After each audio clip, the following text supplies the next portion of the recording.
Oke, pada pertemuan kali ini kita akan membahas tema tentang perilaku masyarakat terhadap budaya dan pelayanan kesehatan. Berbicara tentang perilaku kesehatan, maka tidak terlepas dari yang namanya Germas atau Gerakan Masyarakat Hidup Sehat. Germas ini merupakan sebuah gerakan yang bertujuan untuk memasyarakatkan budaya hidup sehat dan meninggalkan perilaku masyarakat yang kurang sehat. Perilaku masyarakat terhadap budaya dan pelayanan kesehatan tercermin dalam program PHBS atau Perilaku Hidup Bersih dan Sehat. PHBS merupakan perilaku kesehatan yang dilakukan karena adanya kesadaran pribadi, sehingga seluruh anggota masyarakat mampu menolong kesehatan dirinya sendiri dan memiliki peran aktif dalam aktivitas atau kegiatan di masyarakat. PHBS merupakan gerakan sosial yang bertujuan menjadikan sebanyak mungkin anggota masyarakat ini untuk menjadi agen perubahan agar dapat meningkatkan kualitas perilaku kesehatannya dalam kehidupan sehari-hari, sehingga bisa hidup bersih dan sehat. Adapun manfaat dari PHBS yaitu terciptanya masyarakat yang mempunyai pengetahuan dan kesadaran untuk melakukan perilaku hidup bersih dan memenuhi standar kesehatan. Ada 5 tatanan PHBS yang menjadi pilar untuk memulai proses penyadartahuan tentang perilaku hidup bersih dan sehat. Di antaranya yang pertama ada PHBS dalam rumah tangga, yang kedua PHBS di lingkungan sekolah, yang ketiga ada PHBS di tempat kerja, yang keempat ada PHBS pada sarana kesehatan, dan yang kelima ada PHBS di tempat umum. Pada era pandemi seperti saat ini, kita juga harus melakukan pencegahan penularan COVID-19 dengan melaksanakan protokol kesehatan melalui adaptasi kebiasaan baru. Yang diantaranya yaitu memakai masker, menjaga jarak, dan sering mencuci tangan, baik itu dengan sabun atau menggunakan hand sanitizer. Sebelum kita membahas lebih lanjut tentang perilaku, maka kita perlu ketahui dulu apa saja faktor-faktor yang mempengaruhi status kesehatan di masyarakat. Oke. Menurut teori Bloom, faktor yang mempengaruhi kesehatan di masyarakat terdiri dari yang pertama adalah faktor lingkungan. Faktor lingkungan itu meliputi lingkungan fisik, baik lingkungan alami atau natural maupun lingkungan buatan yang sengaja dibuat oleh manusia. Sebagai contohnya ada sampah, air, udara, perumahan. Kemudian yang kedua pada lingkungan sosiokultural ini terdiri dari faktor ekonomi, pendidikan, pekerjaan, budaya, dan lain sebagainya. Kemudian faktor yang kedua yaitu perilaku kesehatan terkait dengan gaya hidup individu, kelompok, dan masyarakatnya. Yang ketiga ada faktor pelayanan kesehatan yang mana kualitas dan jumlah layanan kesehatan yang memadai akan mempengaruhi derajat kesehatan yang ada di masyarakat. Dan faktor yang terakhir yaitu faktor genetik. Faktor genetik ini merupakan faktor bawaan yang dibawa oleh individu dari filial di atasnya. Oke.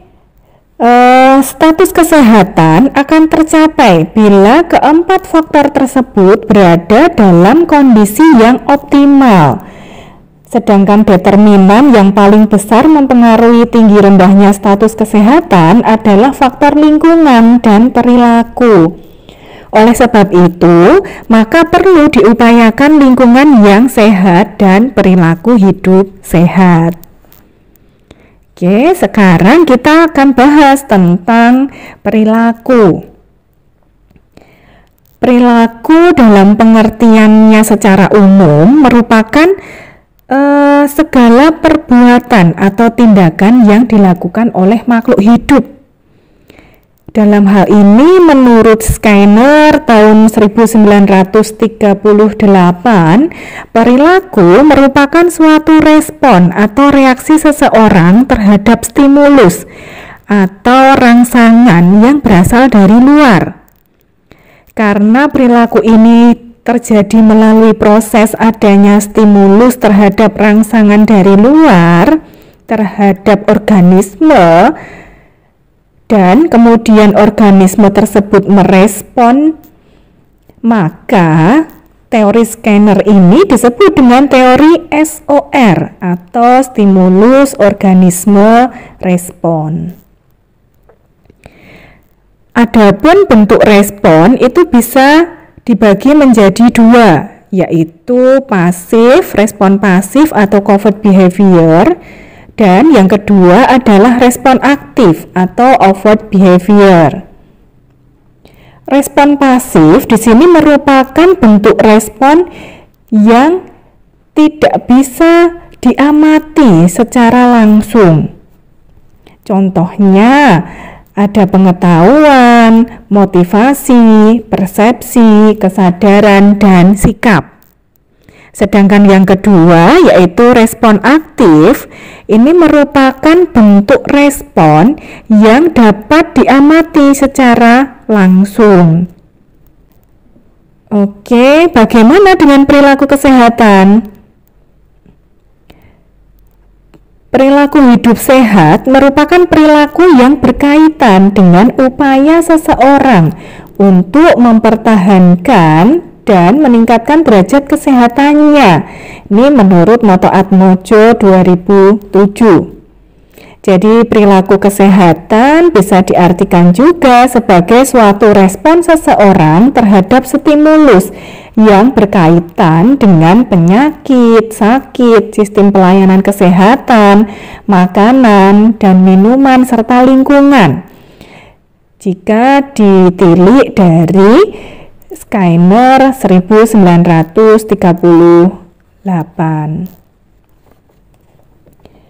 Adapun klasifikasi perilaku kesehatan menurut Noto Atmojo 2003 dibagi menjadi 3 macam, yaitu ada health maintenance. Di sini merupakan usaha seseorang untuk memelihara kesehatannya agar tidak sakit. Dan hal ini terkait juga dengan usaha penyembuhan jika dia sedang sakit. Kemudian yang kedua ada health seeking behavior, yaitu merupakan tindakan seseorang saat mengalami sakit, yang mana jika seseorang ini sakit, maka dia akan berusaha untuk melakukan self treatment atau melakukan penyembuhan sendiri. Akan tetapi, jika dia tidak bisa melakukan penyembuhan dengan dirinya sendiri atau melakukan penyembuhan sendiri, maka seseorang ini akan mencari pengobatan keluar. Bisa ke dokter, bisa mencari obat ke apotek, bahkan ada yang melakukan pengobatan sampai ke luar negeri. Kemudian yang ketiga ada perilaku kesehatan lingkungan. Dalam hal ini merupakan cara seseorang untuk merespon lingkungannya agar lingkungan ini tidak mempengaruhi kondisi kesehatannya. Misalnya di lingkungan tempat tinggalnya banyak sampah yang menumpuk sehingga banyak lalat, banyak kecoa, mungkin tikus dan lain sebagainya, baunya sangat menyengat seperti itu. Maka apa respon yang muncul pada seseorang itu? Maka dia akan berusaha untuk membersihkan lingkungannya agar tidak kotor, menutup makanan biar tidak dihinggapi lalat, menjaga kondisi kebersihan tubuh dan lingkungannya seperti itu. Sehingga lingkungan ini tidak akan mempengaruhi kondisi kesehatannya. Oke, sekarang bagaimana tingkat perilaku kesehatan itu sendiri? Tingkat perilaku kesehatan menurut Bloom tahun 1956 dibagi menjadi 3 tingkatan. Yang pertama yaitu tingkat kognitif atau pengetahuan, biasa disebut juga dengan knowledge. Dan yang kedua itu pada ranah afektif terkait dengan sikap atau attitude. Dan yang terakhir adalah psikomotor yang merupakan tindakan atau bentuk praktisnya, tindakan nyata dari yang dilakukan. Untuk kognitif atau pengetahuan merupakan hasil dari tahu, dan ini terjadi setelah seseorang melakukan penginderaan terhadap suatu objek tertentu.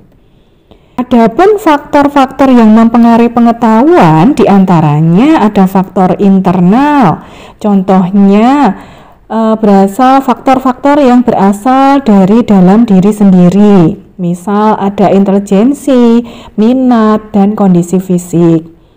Kemudian yang kedua ada faktor eksternal, yaitu faktor yang berasal dari luar diri individu. Misalnya dapat dipengaruhi oleh keluarga, masyarakat, sarana prasarana yang mendukung. Kemudian yang ketiga adalah faktor pendekatan belajar. Faktor ini merupakan faktor upaya belajar. Misalnya ada strategi dan metode dalam pembelajaran. Jadi strategi dan metode pembelajaran harus sesuai dengan karakteristik dari pembelajar. Kalau misalnya anak-anak ya dengan pedagogik, kalau dewasa, pembelajaran orang dewasa dengan pendekatan andragogik dan lain-lainnya. Kemudian yang kedua yaitu ranah afektif atau sikap atau attitude, merupakan reaksi atau respon yang masih tertutup dari seseorang terhadap suatu stimulus atau objek. Dan yang terakhir adalah psikomotor atau tindakan atau praktis. Kalau tindakan di sini merupakan fasilitas dan faktor pendukung dari kedua ranah tadi. Kalau di tindakan ini merupakan respon yang nyata dan bisa diamati, bisa dilihat oleh orang lain. Perilaku manusia terjadi melalui suatu proses yang berurutan.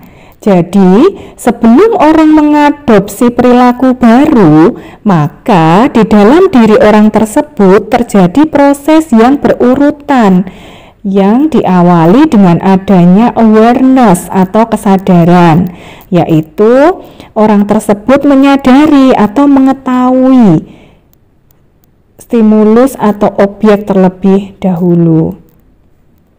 Kemudian setelah itu akan muncul yang kedua, yaitu interest atau rasa ketertarikan. Di sini orang mulai tertarik kepada stimulus yang ada. Setelah tertarik ada tahap evaluasi atau evaluation. Pada tahapan ini, seseorang itu akan menimbang baik dan tidaknya stimulus tersebut bagi dirinya. Hal ini berarti muncul sikap dari seseorang ini, ada respon kesadaran yang lebih baik lagi.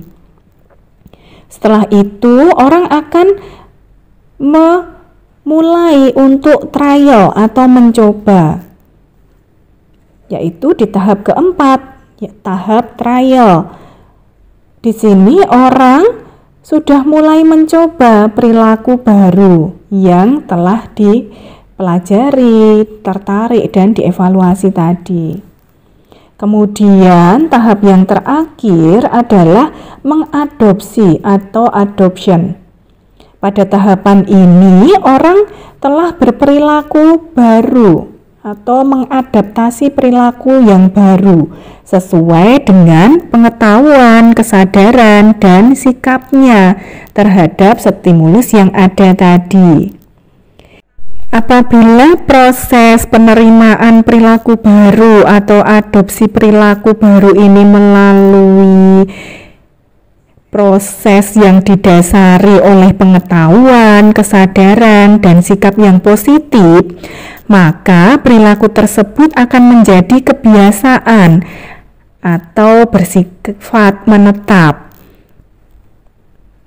Akan tetapi, jika proses penerimaan perilaku baru ini tidak bisa diterima oleh individu dan disikapi dengan negatif, maka tidak akan terbentuk perilaku atau kebiasaan yang baru tersebut. Misalnya untuk ke kampus, jaraknya jauh, maka saya harus bisa berkendara sepeda motor. Dari adanya kesadaran ini, maka akan muncul interest, ketertarikan Anda untuk belajar naik motor. Dari sanalah nanti Anda akan mempertimbangkan, kalau saya naik motor nanti positif negatifnya apa ya? Di sini terjadi proses evaluasi pada diri Anda. Oh, mungkin positifnya saya nanti tidak akan merepotkan orang lain. Saya bisa berangkat ke kampus secara mandiri, memakai motor sendiri, tidak usah menunggu antar jemput, tidak usah menunggu teman untuk menghampiri, dan lain sebagainya. Setelah itu, setelah Anda mengevaluasi tadi, Anda akan mencoba untuk belajar naik sepeda motor. Mungkin minta diajari oleh orang tua atau saudara atau teman, seperti itu. Dalam proses belajarnya pun itu juga ada proses lagi. Dari Anda mulai mengenal tempatnya dan fungsinya, misal ada rem, cara menggunakannya seperti apa, tempatnya di mana. Nanti kalau berhenti itu saya harus menurunkan kaki dulu atau mengerem dulu, seperti itu. Di sini ada fase trial, mencoba apa yang Anda ketahui, apa yang Anda pelajari tadi, seperti itu.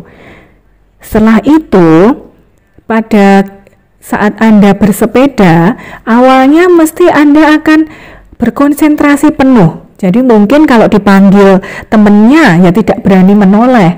Kalau ada lampu merah Anda masih memikirkan, yang saya tarik remnya dulu atau kaki saya yang turun dulu biar saya tidak jatuh, seperti itu. Seiring dengan Anda berlatih secara terus-menerus, maka akan muncul yang namanya skill atau keterampilan. Setelah Anda terampil mengendarai sepeda motor, maka akan muncul tahap yang kelima, yaitu adopsi. Setelah Anda mahir menggunakan kendaraan, sekarang Anda sudah bisa mungkin mengendarai kendaraan dengan lepas tangan satu untuk membenahi helm, atau mungkin saat Anda dipanggil teman dari pinggir jalan, Anda sudah berani untuk menoleh dan melambaikan tangan. Nah, proses terbentuknya perilaku itu seperti itu. Adapun proses pembentukan perilaku dipengaruhi oleh persepsi, motivasi, emosi, dan cara belajar. Adapun cara terbentuknya perilaku menurut Wagio tahun 2003 bisa melalui kebiasaan, melalui adanya pemahaman atau pengertian, dan yang ketiga dengan menggunakan model atau contoh. Di sini penyebab perubahan perilaku menurut Kelman ada 3 macam, yaitu yang pertama terpaksa.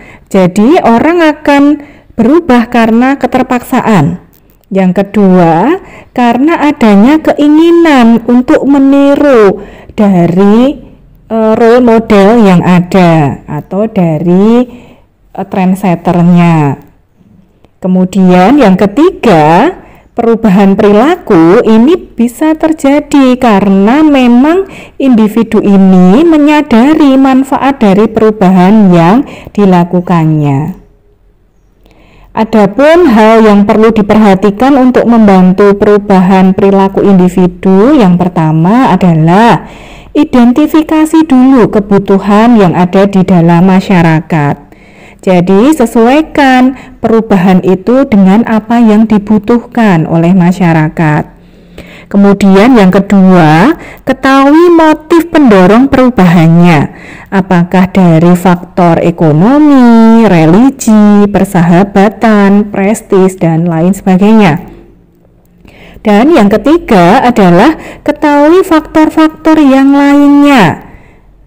Hal ini bisa terkait dengan adanya kekuatan sosial, nilai, kebutuhan, waktu yang tepat, golongan yang mudah menerima ide baru, dan golongan yang berkuasa itu mendukung tidak akan adanya perubahan yang dilakukan. Kemudian bagaimana kesinambungan perubahan budaya dan pola pengembangan kesehatan?